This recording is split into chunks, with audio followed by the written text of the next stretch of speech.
My name is Sam Nodarse. I was born in Cuba. I came to the United States by myself when I was 14. I had to do that because my dad had been arrested by Raul Castro for opposing the communist takeover of the government. So I lived in an orphanage in Washington, D.C. for about a year and a half. And remember how difficult it was going from being an A+ student in Cuba and being an F student the first 4 months in school, failing everything. But eventually I learned more and more English, still with an accent, and I'm not getting rid of that. But eventually I was reunited with my family, finished high school, graduated from University of Iowa, served in the Army in Vietnam. After that, I got a job with Social Security in Washington, D.C. And in 1973, I accepted a transfer to Long Beach, California, where I met the beautiful lady that later on became my wife, Gay. Last Sunday was 35th anniversary. In 1980, our daughter Bryn was born, and she was born several weeks premature.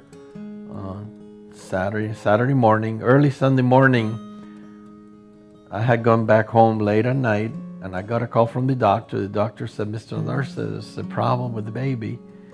And then she gave the phone to Gay, and Gay started crying.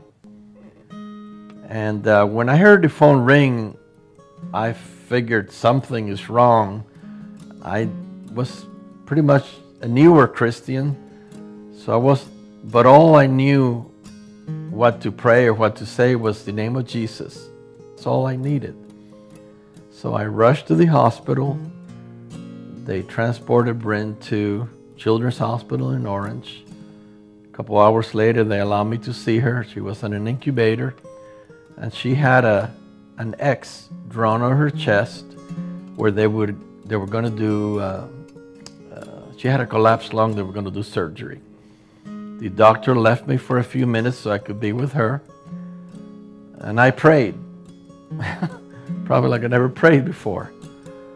And I closed my eyes, and the first and only time in my life, in my spiritual vision, spiritual eyes, I saw two angels, one on either side of an incubator. They were standing with one arm over the incubator, the other hand holding a spear, looking up. And when I saw that, I knew totally. I didn't know in my mind only, I knew in my spirit, in my whole being, that she had been healed by the love of God, the power of God. I started singing, "Great is Thy Faithfulness." And that song has always meant a great deal to me since that moment, because great is His faithfulness. Being a newer Christian, the Lord obviously decided, I'm not going to put him through years of medical problems and surgeries. I'm not only going to heal her, but I'm going to show him my love and my power. That even for a sinner like him, who has been saved by faith in his Son, Jesus Christ, by His name, by His blood, I am going to heal His daughter. And to my dying day, that moment when God just stepped in and said, "I'm here," I'll never forget that. In my darkest moments, that's always there. In my best moments, that's always there. I always go back to that moment.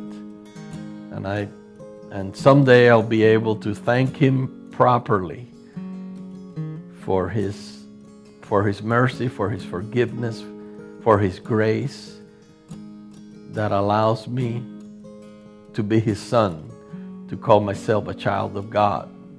somebody loved of God. I've always will thank Him for that.